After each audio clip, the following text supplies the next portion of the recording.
सबसे जी। पहले तो मैं आपसे ये जानना चाहूंगा कि सर ये कोविड के दौरान जो पत्रकारिता रही है, चाहे वो टेलीविजन माध्यम की हो, चाहे वो प्रिंट मीडिया की बात कर लें, चाहे हम वो डिजिटल प्लेटफॉर्म से आजकल जैसे हम लोग जो पत्रकारिता कर रहे हैं इसकी बात हम कर लें, क्या मीडिया की का जो कार्यकलाप रहा है आप उससे इत्तेफाक रखते हैं, या लगता है कि कहीं ना कहीं कोविड को लेकर के सबने अपना अपना निहित एजेंडा चलाया है?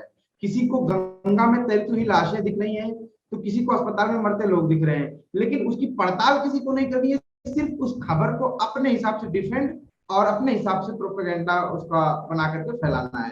तो क्या देख पा रहे हैं आप कि क्या ये पत्रकारिता का धर्म है कि ऐसी पैंडेमिक में ऐसी पत्रकारिता होनी चाहिए थी?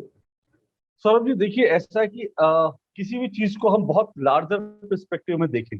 अगर जब हम लार्जर पर्सपेक्टिव में देखते हैं तो हमें बहुत सारे अलग अलग उदाहरण दिखते हैं।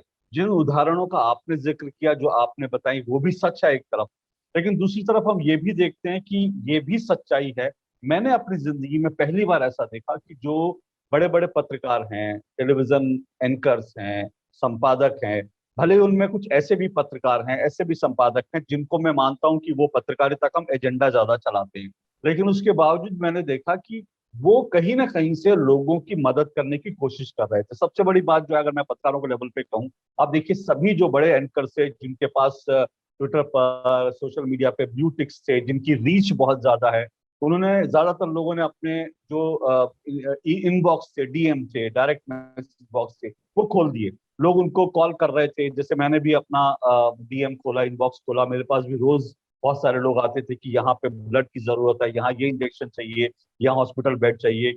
और मेरी तरह बाकी पत्रकार भी उन मैसेज को, वो जो तमाम संदेश आते थे, उनको हम आगे बढ़ाने की कोशिश करते थे, उनको हम ज्यादा लोगों तक पहुंचाने की कोशिश करते थे, जिसके कारण बहुत सारे लोगों को फायदा मिला। तो एक तरफ ये भी पक्ष है, और दूसरी तरफ जिस पक्ष का आपने जिक्र किया वो भी पक्ष है। देखिए पत्रकारों का ये जो मैंने रूप बताया, ये उनकी निजी तौर पर लोगों ने अपनी मदद की, लोगों ने इस तरह के काम किए।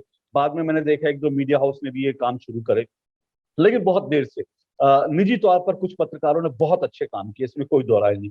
लेकिन जब हम पत्रकारिता की बात करते हैं, ओवरऑल पत्रकारिता की बात कर रहे हैं, तो मैं ये मानता हूँ कि देखिए, एक तो ये बात ठीक है कि मीडिया का काम था, जो कुछ खराब हो रहा है, अगर हॉस्पिटल्स में बेड नहीं है, ऑक्सीजन नहीं है, तो मीडिया का काम था इन सबको उजागर करना, वो मीडिया ने किया। और मैं ये मानता हूँ कि जो थोड़ा बहुत मीडिया ने इसको लेकर के जो रिपोर्टिंग की, जो इसको लेकर के लगातार इस पर अटैक किया, उसके कारण सरकारों की बात करूंगा मैं। जब मैं सरकारों की बात करता हूं तो मैं ये नहीं कह रहा केंद्र सरकार, मतलब तमाम सरकारें, जो राज्यों की सरकारें हैं, केंद्र जी। सरकार है, सब। उस मीडिया की जो एग्रेसिव रिपोर्टिंग थी, उसके कारण सरकारों ने लगातार ऑक्सीजन की सप्लाई कैसे बढ़ाई जाए, कैसे हॉस्पिटल्स के, उसको लेकर सरकारों ने काम किया। तो ये तो उजला पक्ष है, हमें ये नहीं भूलना चाहिए कि इस पूरे दौर में हमने मीडिया का एक उजला पक्ष भी देखा। जी। लेकिन दूसरी तरफ जिसका आपने जिक्र किया, वो दुर्भाग्य से वो उजला पक्ष हमें कम दिखा।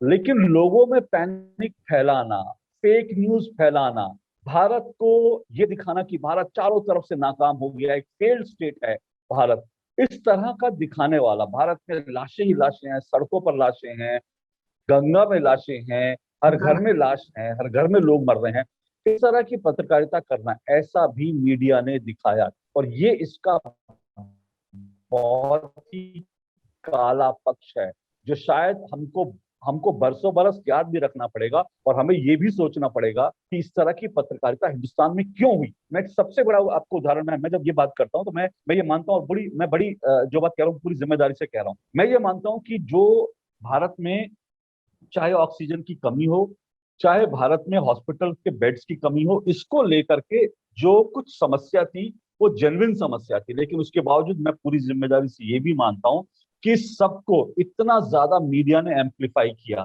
इसको इतना ज्यादा दिखाया कि इसका जो नेगेटिव इम्पैक्ट था, वो बहुत एक नेगेटिव इम्पैक्ट जो है पड़ा। और बहुत सारे लोगों ने, अगर उनकी सांसें टूटी हैं इस लड़ाई में, तो मैं ये मानता हूं उसके लिए कहीं ना कहीं मीडिया का एक वर्ग भी दोषी है। मैं आपको सीधी सी बात बताता हूँ, एक मेरा खुद का उदाहरण है। जब मैं खुद अपने माता पिता को लेकर हॉस्पिटल गया, दिल्ली के राजीव गांधी जो सुपर स्पेशलिटी हॉस्पिटल है, जहां अल्टीमेटली 4 घंटे तक अपने माता पिता जी को हॉस्पिटल में एडमिट कराने का इंतजार करने के बाद, 4 घंटे में मैंने जो अस्पताल की स्थिति देखी, उसके बाद मैंने तय किया कि मैं अपने माता पिता को हॉस्पिटल में नहीं रखूंगा, मैं उनको वापस घर ले आया और मैंने घर में उनका इलाज किया।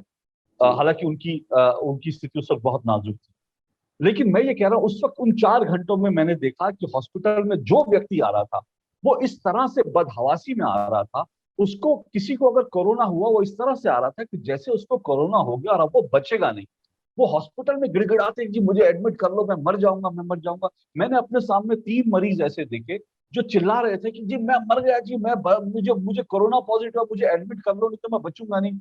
जब हॉस्पिटल अटेंडेंट भाग के उनके पास आया, उन्होंने जब ऑक्सीमीटर लगाया, तो आप यकीन करेंगे ऑक्सीमीटर में उनका ऑक्सीजन लेवल क्या था, 96, 97, जो कि एक स्वस्थ मतलब एक ठीक ठाक व्यक्ति का होता है, जिस पर कतई चिंता नहीं करनी चाहिए। लेकिन वो ऐसे चिल्ला रहे थे कि मुझे हॉस्पिटल में एडमिट कर लो, मैं मर जाऊंगा। उससे मुझे लगा कि लोगों के मन में मीडिया ने ऐसा भय डाल दिया, ऐसा डर डाल दिया कि जिसकी कोरोना पॉजिटिव रिपोर्ट आ रही थी उसको लग रहा था कि अब तो मैं अगर हॉस्पिटल में नहीं गया, अगर मुझे वेंटिलेटर नहीं मिला, अगर मुझे ऑक्सीजन नहीं मिला तो मैं मर जाऊंगा। ये जो भय था, मीडिया ने इस भय को पैदा किया, और मीडिया ने जिस तरह से लाशें दिखाई, जिस तरह की स्थिति दिखाई, उससे लोग भयाक्रांत हुए। तो ये स्थिति पैदा करने के लिए मैं मीडिया को पूरी तरह से जिम्मेदार मानता हूँ। जबकि सौरभ जी, आपको समझना चाहिए, हम सब पत्रकार जो पढ़े लिखे, थोड़ी सी सब रिसर्च कर लेंगे तो हमको ये पता होना चाहिए कि 95% से ज्यादा भारत में जितने कोरोना के मरीज, आप सोचिए कि रोज अगर भारत में अगर 3 लाख 4 लाख मरीज अगर रोज कोरोना के आ रहे थे, तो उनमें से 95% से ज्यादा मरीज ऐसे थे कोरोना के जिनको हॉस्पिटल जाने की, ऑक्सीजन की कतई जरूरत नहीं थी। वो घर पर आइसोलेशन में रह करके अपने आप को ठीक कर सकते थे। मैंने अपने माता पिता को भी घर पर आइसोलेशन में रख के ठीक किया। इसी तरह से बहुत सारे लोग घर पर आइसोलेशन में रह के अपने आप को ठीक कर सकते थे। लेकिन मीडिया ने भय का जो माहौल पैदा किया, मीडिया ने जिस तरह से नेगेटिविटी फैलाई, उसके कारण हर कोरोना का मरीज हॉस्पिटल में भागा, और उसके कारण जो है हमने देखा स्थिति और ज्यादा बद से बदतर हुई। Please remember to subscribe to us and switch on the notifications for this channel. For our other social media links, more content, and to support our work, please visit citti.net. धन्यवाद, नमस्कार।